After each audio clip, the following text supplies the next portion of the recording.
CBS 라디오 김현정의 뉴스 쇼.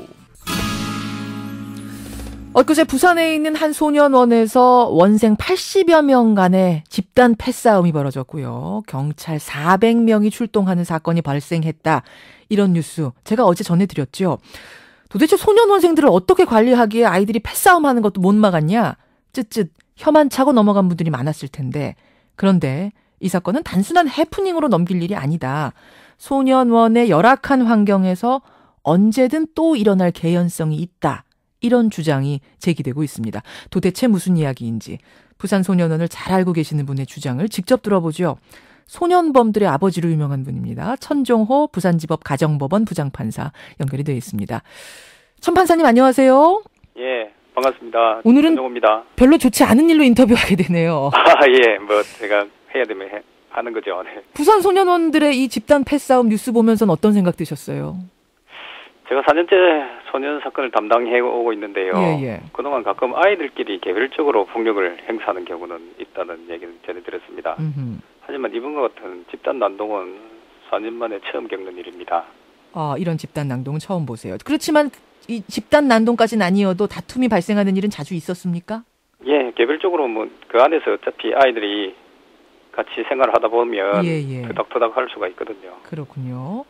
근데 이제 의문이 도대체 뭐 뒷골목에서 살던 아이들도 아니고 어른들이 버젓이 관리 감독하는 일종의 이제 교도소 같은 곳 안에서 어떻게 이런 일이 벌어졌는가 하는 건데 우선 이제 지적된 거는 통솔하는 관리자 어른들의 무능력, 나태 이런 게 지적이 됐거든요. 예. 동의하십니까?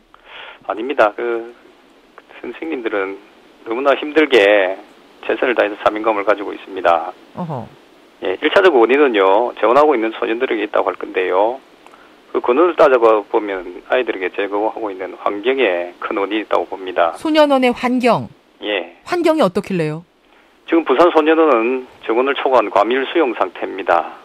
이러다 보니 좁은 곳에서 많은 아이들이 생활을 해야 한다는 것이고요. 이런 사소한 이유로도 아이들끼리 다툼이나 집단 폭력으로 연결될 가능성은 매우 높습니다. 과밀 수용 상태라고 좀 말씀하셨는데 제가 좀 하나하나 짚어보죠. 한 방의 크기가 어느 정도나 됩니까, 판사님? 한 방에 제가 방문했을 때 예, 평수는 정확하게 모릅니다만은 적정 수용 인원이 4-5명 정도로 보였습니다. 4-5명? 예, 지금 현재 그런데 올해 3월 달에 제가 방문해 보니까 12명에서 16명까지 있더라고요. 4-5명 수용할 수 있는 공간에 12에서 16명까지 많게는 있더라. 그게 이제 그 생활실의 과밀 수용 문제고요. 아하. 그다음에 소년 전체 정원에서 과밀 수용 문제가 있는데요. 예. 지금 총 정원이 130명인데 지금 180여 명 가까이가 있거든요. 예. 역시 이 상황에서도 좀 관리는 어려웠을 거다 이런 말씀. 예. 그다음에 이제 원리는 주간 시간대에는 교육이 잘 이루어집니다. 교사들도 굉장히 자질이 있으신 분들이 많거든요. 근데 야간과 주말 휴일 이때는 당직 교사들만 계신데요. 당직 교사들 수가 터무니없이 부족하기 때문에 이와 같은 집단 난종에 대해서는 내부적인 힘만으로 대처할 수 없는 사정에 있었습니다. 결국에는 이제 이번 사태와 같이 수백 명의 경찰력까지 동원하게 되는 사태까지 번지게 되었죠. 자, 이게 두 가지 원인을 지금 말씀을 하셨어요. 하나는 이 환경이 너무나 열악하다, 과밀화됐다. 그렇죠. 이거부터 좀 짚어보죠. 그러면은 제가 지금 조사한 바에 의하면 한 방의 크기가 38제곱미터, 이거는 11.5평이라고 그럽니다. 우리가 평수로 쉽게 계산하자면. 네, 대충 그 정도로 보입니다. 11.5평 되는 아파트 안에 청소년들 뭐 평균 잡아 한 15명이 지금 생활한다는 얘기예요? 평균이 12명에서 16명인데요. 많은 곳은 17명까지 있는 데가 있고요. 17명까지. 예. 아이들이 이 안에서 어떤 좀 스트레스를 받는다. 이런 호소까지도 우리 천 판사님한테 혹시 하던가요? 아이들의 얘기는 직접 못 들었지만 지금 제가 4년째 소년 사건을 하고 있는데 최근에 들어서 그 아이들끼리의 폭력 문제가 그 빈도가 높아졌다는 것을 저한테 보고가 되어 오고 있었거든요. 결국은 과밀 수용으로 인해 가지고 그 갈등 상황이 좀 더 깊어져 가고 있는 거 아닌가 그렇게 보여집니다.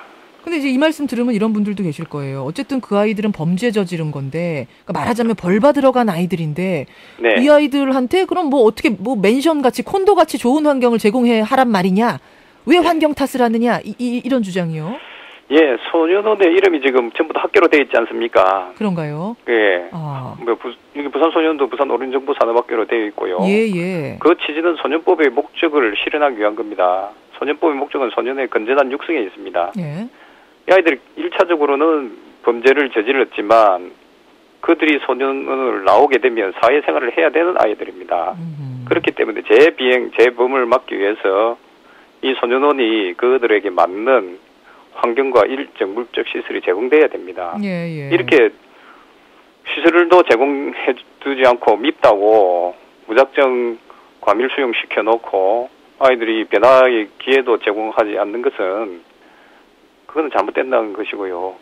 저희 생각으로는 제대로 된 환경을 제공해 두고 그 다음에 또다시 재비행을 했을 경우에는 엄한 비난을 해야 된다고 생각하는데요. 그런 기초적인 그 환경조차 제공하지 않는다는 것은 대한민국에 지금 참 창피라고 저는 생각합니다. 지금 우리 판사님은 아이들 대한 그룹 홈도 하고 계시잖아요. 이 소년원 출신들 모아서. 그래서 뭐 그 청소년들의 심리라는 걸 잘 아실 텐데. 예. 11평짜리 방에다가 15명, 많게는 17명까지 넣어놓고 생활을 하면 그 안에서 청소년들의 심리 어떤 변화 같은 게 좀 느껴지세요? 안 지죠. 그 아이들이 지금 기본적으로는 이 아이들이 결손 가정에서 크고 사회들로부터 명대를 받고 학교를 이탈한 아이들입니다. 그러다 보니까 마음의 상처가 깊어요. 재비행을 예방하기 위해서는 아이들이 마음의 상처가 회복되고 사회와의 관계 회복이 가장 우선시 되어야 되는데요. 이렇게 과밀 수용하다 보면 그 아이들끼리 전국 최강의 아이들이 모여서 지낸 시간이 많고요. 그러면 좋은 인성 함량이나 심성순화 악영향을 미칠 수가 있습니다. 스트레스를 받을 수밖에 없다는 거죠. 그렇죠. 우리 뭐 쉽게 생각하면 닭장에 아이 그 닭 넣어놔도 이 녀석들이 좁은 데 넣어놓으면 서로 싸우는데. 그렇죠. 왜냐면 이 아이들은요 소년 보호 처분 중에서 가장 무거운 처분을 받은 그 드세고 힘센 아이들이고요. 특히 부산 소년의 경우에는 전국에서 가장 힘든 아이들을 모아둔 곳입니다. 그런 상황에서 저렇게 좁은 공간에 가둬둔다는 것은요 아이들 스스로 부닥칠 수밖에 없다고 봅니다. 근데 왜 그렇게 과밀 환경이 됐습니까? 좀 소년원 더 짓고 그 소년원생들을 위한 학교 더 짓고 분산 수용하면 안 되나요? 예, 저희들은 지금 4년 내도록 그 소년도 확충하고 환경을 개선하라고 합니다만은 지금 그 정책 저희 주장이 받아들이지 않고 있고요. 심지어 경남이 같은 경우에는 소년원이 없습니다. 있던 소년원도 폐쇄해버렸거든요. 그러니까 아이들이 출산율이 줄어든다는 그 전제하에 있어서 통폐합을 시켜버렸습니다. 대부분의 소년원하고 소년분리심사원들을. 그러다 보니까 최근에 학교폭력 사태로 인해서 엄벌주의 주장이 강화되면서 저희들도 느낌상으로는 조금씩 형이 높아져 가고 있거든요. 형 높아지고, 그러니까 소년원에 수용해야 될 아이들은 늘어났는데 소년원 시설이 뒷받침을 못 해주는 거군요. 그렇죠. 기본적으로 부족한 상태에서 지금 아이들이 많이 가 있는 거죠. 알겠습니다. 판사님이 보실 때 가장 지금 개선이 시급하다고 생각되는 것 핵심 뭘까요? 예, 지금 가장 시급한 것은요. 그 야간 시간대와 주말 시간대에 아이들끼리 지낸 시간이 너무나 많습니다. 당직 근무자 수가요 절대적으로 부족하거든요. 이분들이 지금 나흘에 한 번씩 당직을 써야 되는 업무 강도도 있습니다. 우선 관리 감독 인원을 더 충당해달라, 충원해달라 이 말씀이 하나고. 충원을 해야 되고요. 두 번째는 이제 시설을 확충시켜야 되고요. 부수적으로 말씀드리자면 제가 최근에 그 소년을 방문했는데 아이들 하루 끼니에 들어가는 비용이 4,500원 정도밖에 안 된다고 합니다. 새끼 비용이. 그 정도로 열악한 환경을 제공해놓고 아이들에게 변화해라, 재범하지 마라 한다는 것은 뭔가 잘못됐다고 생각합니다. 학교란 이름에 걸맞게 기초적으로 환경, 인적 물적 시설 다 제공해놓고요. 그 다음에 아이들을 바르게 인도해야 된다고 생각합니다. 특히 알겠습니다. 야간 시간대에 자기들끼리 두면 안 되고요. 알겠습니다. 판사님 오늘 여기까지 말씀 듣죠. 생각해볼 문제를 던져주셨네요. 고맙습니다. 네, 감사합니다. 부산지법 천종호 판사였습니다.